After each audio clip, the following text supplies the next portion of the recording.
Good afternoon.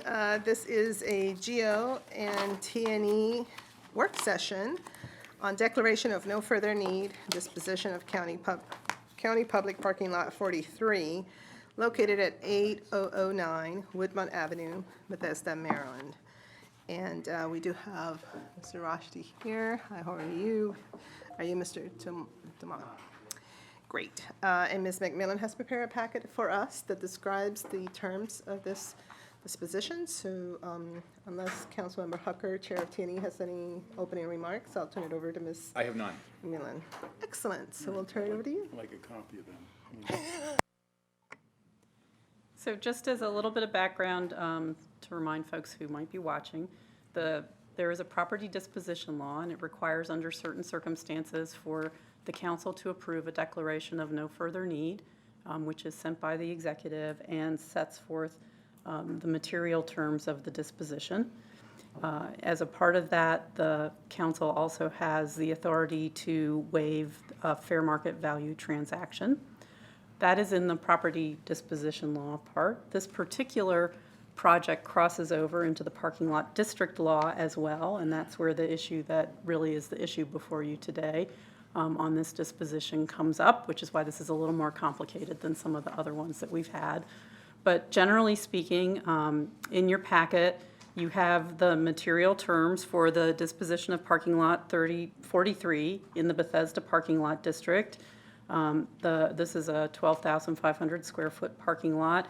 It is one property, but it is the only county property, which is here for disposition, that is part of a project of assembled properties that's known as 8,000 Wisconsin Avenue now. And so the Department of Transportation did issue a request for development proposals for this parking lot. That came forward. They went through that process. And at the time of that process, did an appraisal on the property because the parking lot district law requires that the parking lot districts receive a fair market value for property when it's sold. There are some conditions under which property can be leased at below market value for affordable housing, but they do not apply in this particular situation. And this is a fee simple sale that'll be part of a larger development. And so generally speaking, what you see is that you have this will be part of a mixed use project. The property would be sold to Ascolu Properties in a fee simple transaction. Again, it was sent to you as a full market value transaction at $7.5 million. This developer did respond to the request for the development proposals. No department or agency expressed an interest in the reuse of the property.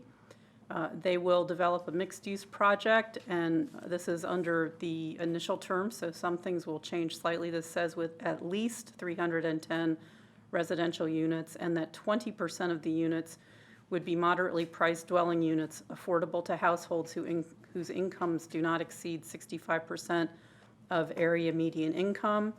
The development would have approximately 13,638 square feet of commercial and retail, and there would be at least 354 parking spaces or such number as required for housing and retail uses. And there was also discussion in the RFP about making sure that there was not a reliance on other PLD facilities to account for that parking, because the goal is not to put burden on other PLD facilities. So the project has moved forward, and the scope of the project is a little different, which is reasonable. There are more total units, thus there will actually be more MPDUs in total as well.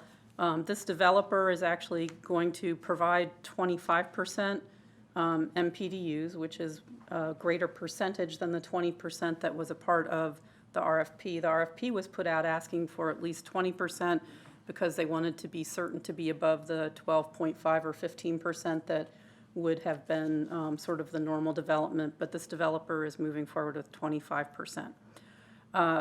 And so I would just say that the parking also now is shown as being at about 312 vehicles.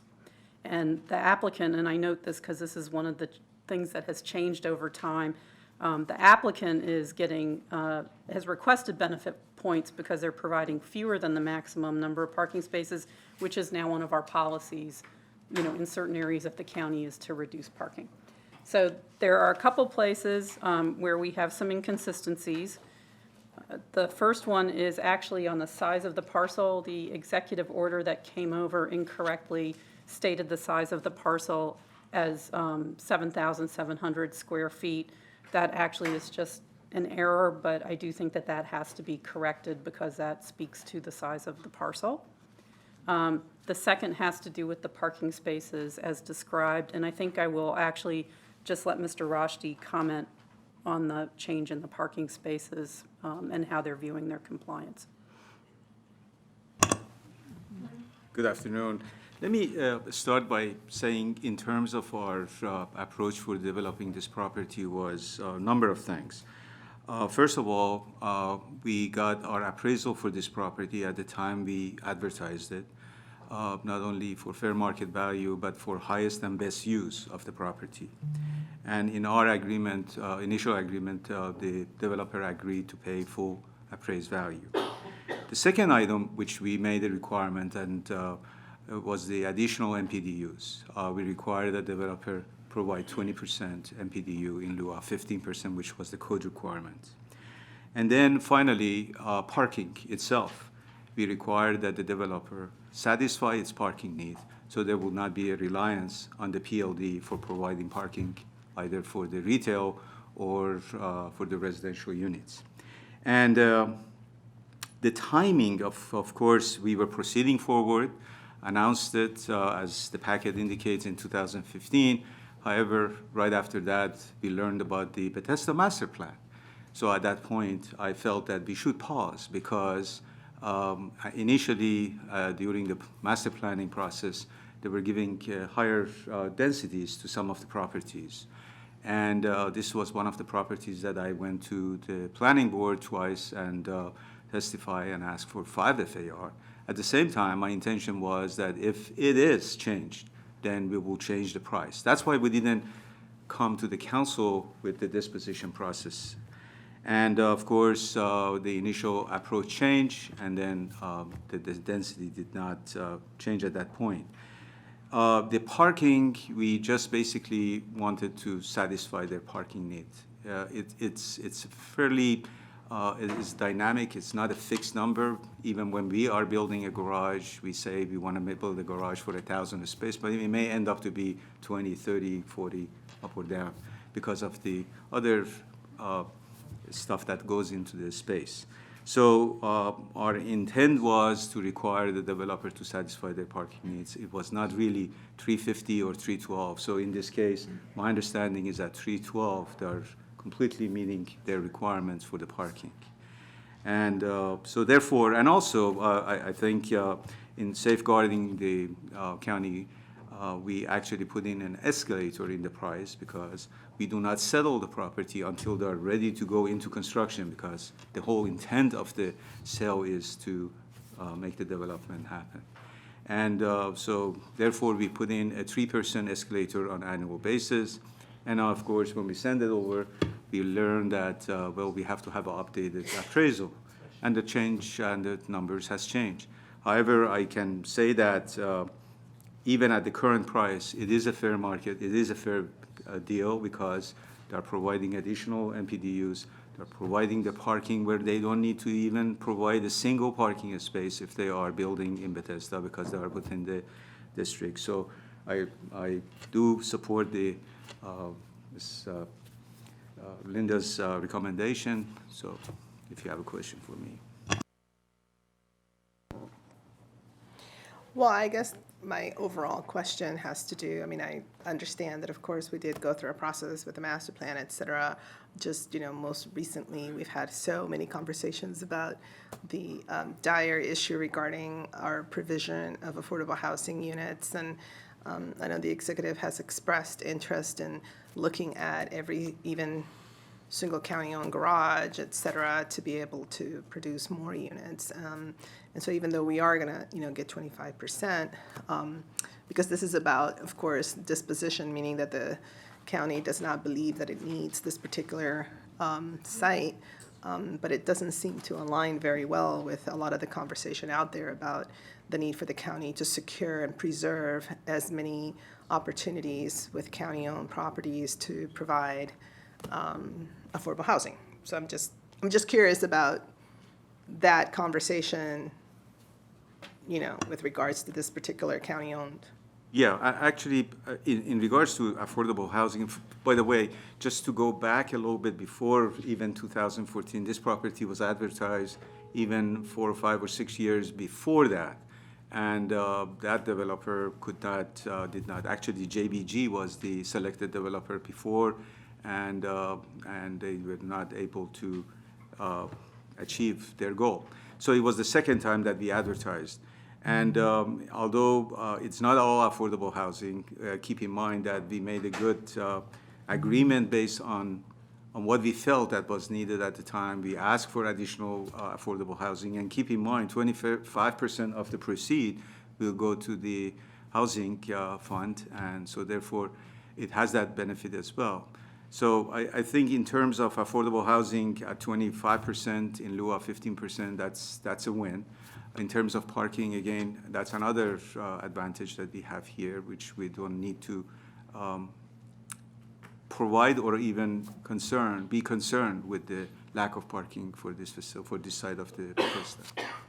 Okay, thank you for that explanation. Again, I just wanted to make sure that we are Yes. cognizant of the fact that whenever there are these lofty goals regarding workforce housing or affordable housing, and we say that we're trying to maximize, public-owned sites or land, that sometimes you run into these issues of how do you make the financing work? How do you, try to figure out what is the best possible output? And in this case, the executive has, concluded that the best way forward is to declare this as a site of no further need, et cetera, and proceed in this fashion. Councilmember Friedson, who represents that district.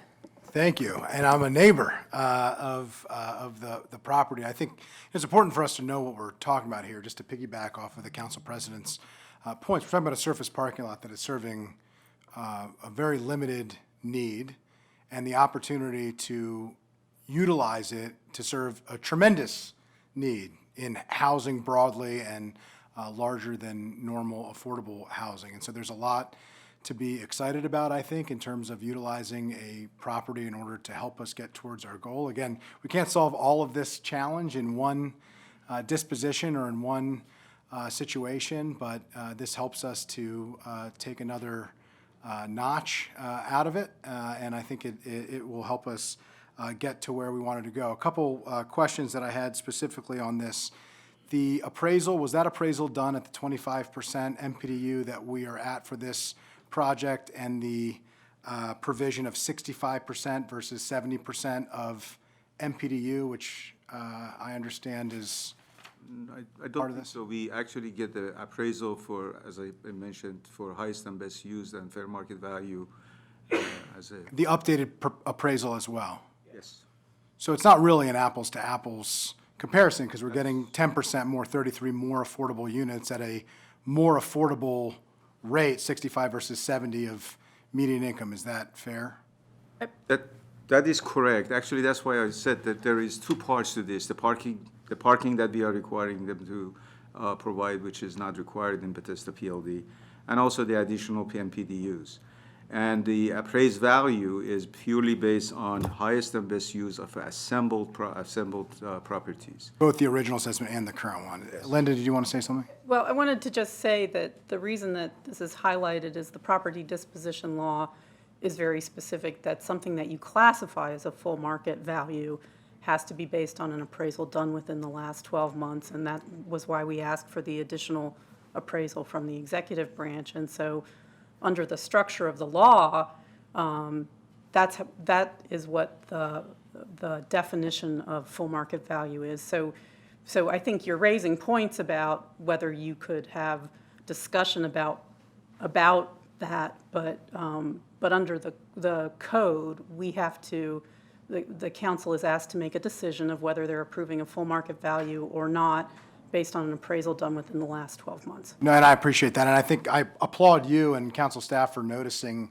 the issue and making sure that we're consistent with what the law states. I just think it's important for us to be discussing what we're talking about here. I think it's also important, as you mentioned, the delay here, which has changed, has changed the highest and best use of the property, and what we're, the decision point that we have here is on the county. It's not on the developer. We decided to hold off. I'm not questioning that decision, but it was your decision to hold off on that to make sure, which I don't think was necessarily a wrong decision, but it was based off of us. If they had delayed, we had the 3% escalator clause. We had a provision to determine the delay, but if we delay, there's 3% applies anyway, regardless. They have agreed, and we are adjusting the price based on that 3%. So they still are going to pay the 3% premium Yes. off of our delay. It's not our delay. It was a point that we could not go forward because there was a master planning taking place in parking planning, and there was a modification to the master Sure. plan. So even the developer couldn't move forward with the project at that point. I think the larger point that I was trying to make is it wasn't based off of, we were hoping that they would build the housing, which we recognize as a critical need, which is one of the reasons why we wanted to dispose of the property, and they decided not to build it, and the price has gone up because they didn't decide to build it. It was not on them. My view on this, I don't think that we should be interfering with a project that solves a need. I think that the PLD should be funded. I think we should find a way to fund it over time, over extended period of time potentially, and I'd be open to any of those plans, but I wouldn't want to add significant amount of cost on a project that's going to help us resolve housing and affordable housing in an area where it's desperately needed, and to throw a wrench into what I think is a project that supports the public interest in a significant way. Thank you. I don't think that was a recommendation. Yeah, I just have some observations. I don't think that was a recommendation, and I guess what I just wanted to, clarify is that I am aware of what is there now and what is proposed. I was just pointing out that there's been just so much conversation about the need for workforce housing and the issue of affordable housing and maximizing every single county-owned site, et cetera, that is just interesting that in this particular case, we are going to be able to achieve some of that. But I think this particular example exemplifies, in my opinion, why this is not like a very clear-cut thing or panacea necessarily, that obviously we are going to have to be very careful in terms of our public land and our public facilities, but there are so many other issues that come into play that may not necessarily mean that this is how we're going to solve it all. So when the executive says that he wants to use every single public, land or site, et cetera, in this case, as we can see why, that's not, being done. And so I just want to make sure that we are, being mindful. I just want to clarify, my comments were not in response to the comments that you were making. They're in the broader question of whether or not that the funding gap should be, we should require that and put a wrench into a deal that I think serves the public Absolutely. interest. And so I was more speaking to the broader issue than a direct response to yours, Madam President. Thanks. Councilmember Reamer. Thank you. I'm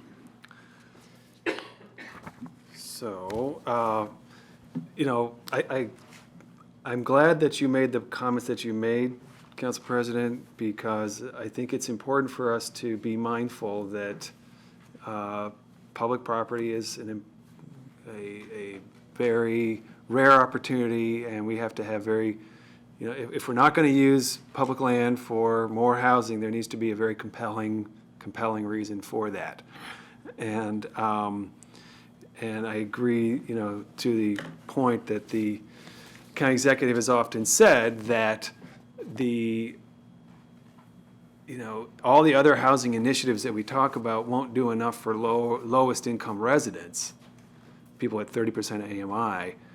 The only way to provide new housing for people at that income point is to have very, very subsidized construction. And so our ability to offer land at a price that can make that construction workable is one of the ways to achieve it, as are other incentives that we could provide. So, we have to be very intentional about that. And, but my question is, I'm glad to see this project is at 25% affordable. I think it's great. I'd like to, it could be better. I'd like to ask about that, but I do want to just, salute the provision that allows for developers to get taxes, impact taxes waived when they go to 25%. And I think that units in downtown Bethesda are particularly valuable because they're close to jobs and, they're in schools that don't have concentrated poverty, and there's just a lot of additional opportunity that comes with affordable housing that's provided in such an expensive job center as Bethesda. So I think that is really great. But so the initial RFI or RFP was for 20% and with a fair market value based on an appraisal. So theoretically, that land was the same cost as would have been paid on the market if someone was just selling it. So what enables the developer to come in at 20% in this case? There's got to be some give somewhere else. I'm just interested to know what your view is on that.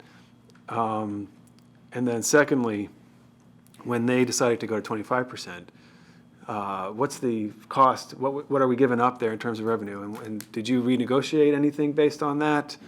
Or did you say, okay, that's your prerogative, you can go to 25% because that's allowed by the law? Let me answer the first question, and then I will let Linda handles the second one. The first one is why would any developer would come and pay the county full market value at highest and best use, and on top of that, the additional MPDUs or even parking that they could do without. It's really a donut hole. So that you might have assemblage of the properties.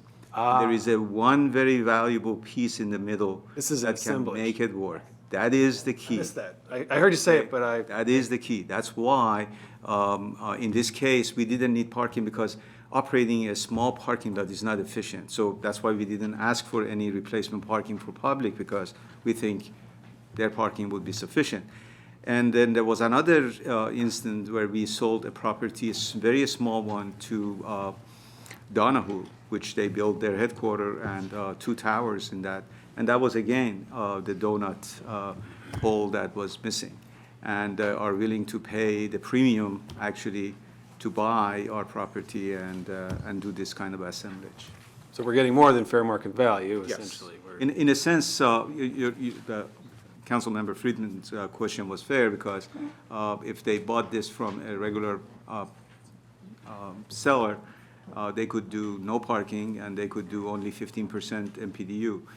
We require 20%. So from 20% to go to 25%, make it attractive to this developer to get that benefit of tax relief and then provide the additional MPDUs. But our RFP required 20%. And then when they went to 25%, did that change anything from your perspective? Not from us, except that they are providing more affordable housing and they're getting some, I guess, incentive in terms of heights, or I'm not sure about that, so. Did you ever consider saying, well, wait a second, now you're getting a lot more, you're going to 25 from 20, which you've already factored as economic for you, is not the same thing as going from 12 and a half to 25? So that's why they're providing that additional 5%.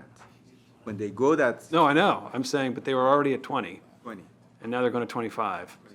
It's a bit different than going from 12 and a half to 25, from 15 to 25. or 15 to 25.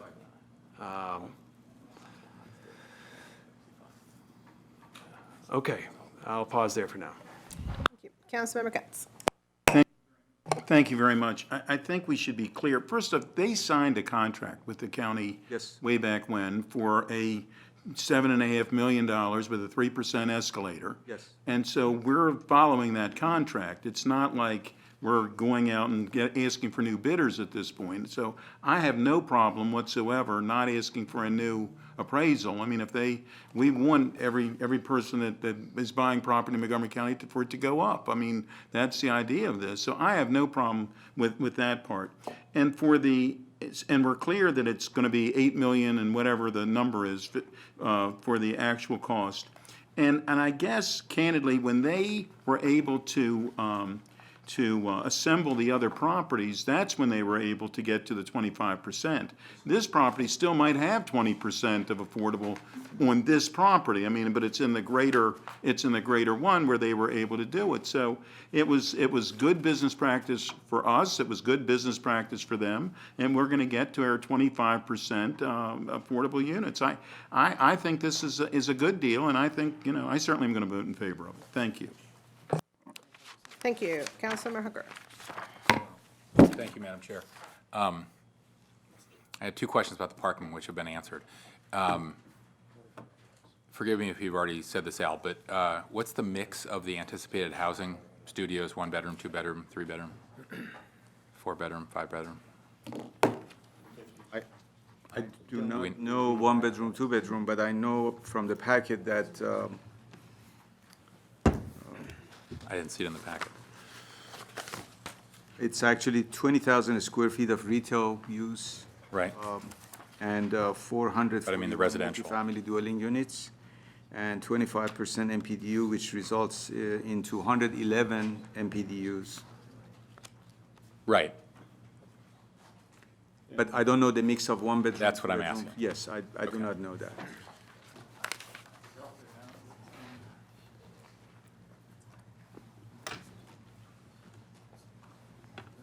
Page 3 they have. And do you know whether they have any retail tenants in mind? I have no idea. Okay. Great. Thank you. All right, Councilmember Glass. Thank you. So I've done some back-of-the-envelope math here, and based on the 441 units proposed in this project, with the baseline that 15% are already mandated, because we're talking about Bethesda, the RFP asked for 20 and they went up to 25. So the difference between the 15% that's mandated and the 25% they're offering is 44 units. Got to be honest that we've been talking a lot about the precious resource that is county property, and I'm not quite sure this does it. That the increase of 44 units, as important as affordable housing and MPDUs are, I don't think this is a good deal, and I don't think it's a good value to the taxpayers of Montgomery County to be giving up county property for 44 units. That's all I have to say. Okay, Councilmember Friedson, do you have your light on still? or- No, okay. All right, so, Councilmember Reamer? So the 25% applies to the whole assemblage? Yes. Or just, No, the whole assembly. so that's the distinction is, it's not just they're doing 25% on this property. It's multiple This properties. property by itself could not be developed. And and that's the other thing. I think that's the answer to the concern is that this property, we couldn't put something else there. You can put a house, 12,000 square feet. Yeah. So, with the exception of assemblage. I mean, unless you're part of this assemblage. yes, That's the only way to get housing here. exactly. Well, you would have a very small infill footprint building. Yeah. As opposed to something that's a larger assemblage. So it would be a very different type of infill development as opposed to a larger assembled project. But it is part of an assemblage. It's zoned the same, so it's not, Yeah, you know. you could do something. You could do else something. It would Other just be- than a single It family would be a home. small building. But the fact is that it is part of an assemblage. Yes. Councilmember Friedson? Yeah, I'm a little bit confused here. I mean, I think we got to focus on what we're talking about. I think we started that way, and I think we've delved a little bit beyond that.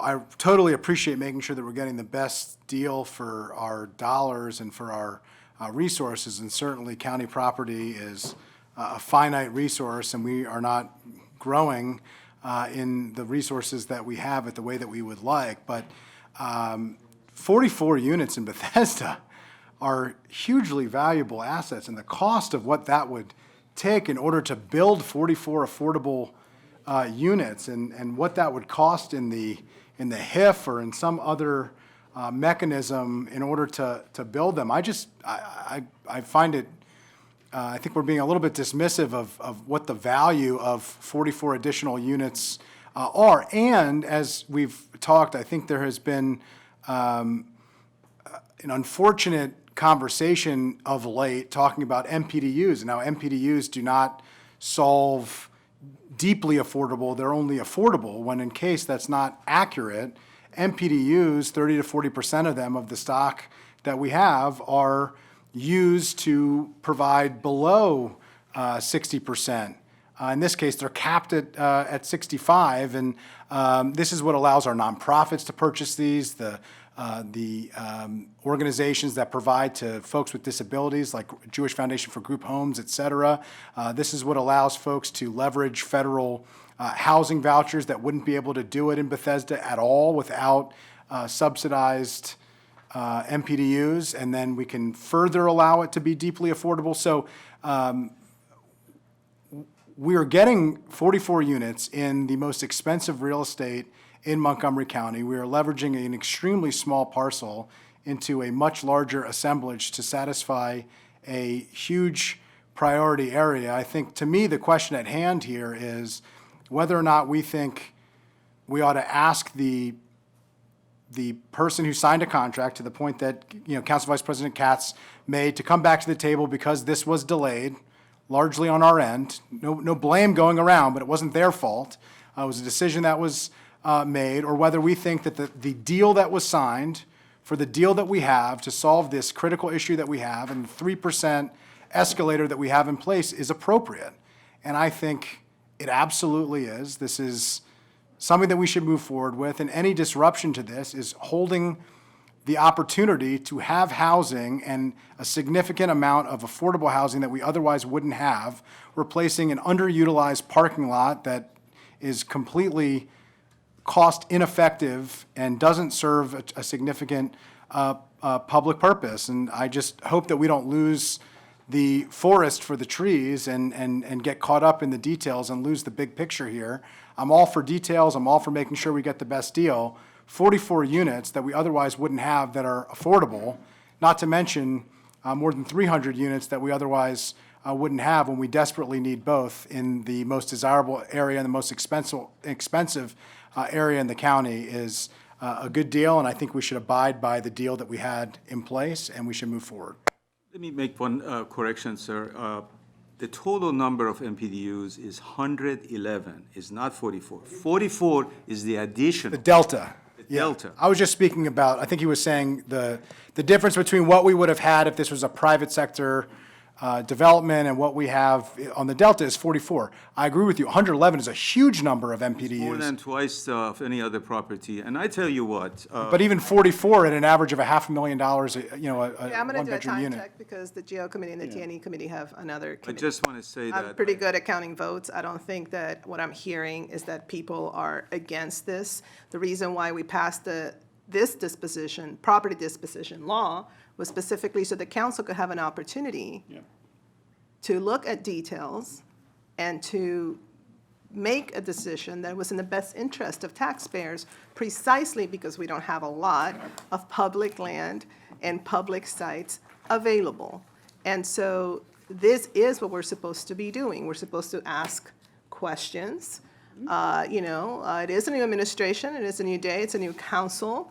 There have been some, statements made that have talked about the need to preserve and protect and, leverage as much as possible public sites. And so that's what this is all about. We're doing our work by asking all these very important questions to understand, whether we should go ahead and do this. Remember, in the past, this exercise didn't exist. So the council did not have an opportunity to take another look and make the determination that this was no longer needed for public use. But I think that I am pretty good in counting votes, and I don't think that I'm hearing, I know Councilmember Glass has strong views that somehow we want to not proceed, but I was going to say Councilmember McMillan, No. Thank you. so used to it. Can you quickly tell us what are those decision points so that we can wrap up? And I agree with the last one, too. Councilmember Milone does a wonderful job. Yeah. She does. So given that I think the process was followed in good faith, it's just taken a long time to get here, I am recommending approval, but there are some conditions that I think that you should require before you have the full council consider it. The first is that we need to issue a corrected executive order to make it clear that it's a 12,500 square foot parcel. Okay, let me pause there. So is there any objection to that? No. Okay, excellent.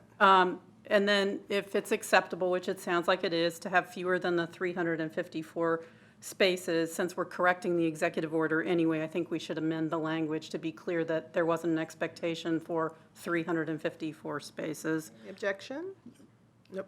My understanding, and I think we still should get written confirmation of this, is that DHCA would have an MPDU agreement based on these material terms. And my understanding now is that the 20%, which was the material terms, would be at 65% of AMI. The MPDUs would be affordable to people at 65% of AMI, and the additional 5% would fall under the standard MPDU program, which in a high-rise building is normally up to 70% of AMI. All right, how are we with that? Any objection? Good. Everybody's good. Yep. Okay. I think that the council needs to approve this, saying that they are waiving the full market value requirement because of the property disposition law is very clear about what a full market value requirement is, but the council can waive that. And that you would have language in your approval resolution that says the council waives the requirement for a full market value disposition. The fiscal year 2021 to 2026 fiscal plan for the Bethesda parking lot district must include any transfers from the general fund needed to comply with any requirement that the parking lot district be reimbursed at fair market value. So in next year's budget, when you see the fiscal plan for the PLD, there should be an accounting for this. It can be over multiple years. In the discussions, it didn't have to be all in 1 year, but it should be accounted for whatever the requirement is of the time. And I think that when the council considers this, if you approve this with this language, the council president should send something specifically to the county executive and the OMB director noting this expectation. And then also, I would just say that I think the GO committee should have a discussion of some additional issues, including this one, when it has its discussion of Bill 1319, which is an amendment to the property disposition bill, which really was introduced based on the Inspector General recommendations, but since you will have that before you, council staff and council attorney staff will work to bring you a few other issues that in particular this is highlighted, and perhaps some other places to clarify the property disposition law. But with that, if those are met, I would recommend approval. All right, any objection to those other last 2 points? No. Okay.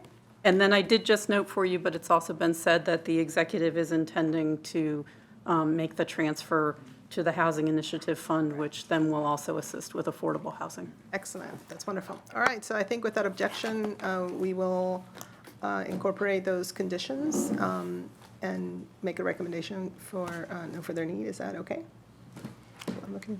Okay. Okay. GO joint, is that okay?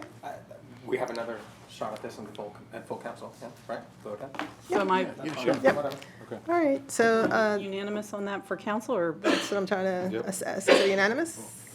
No. Jointly, okay, so it'd be, however, how many of us? 4, That's 5? five. 5 to 1. We're adjourned, the joint committee. Okay. GO is going to go to the third floor.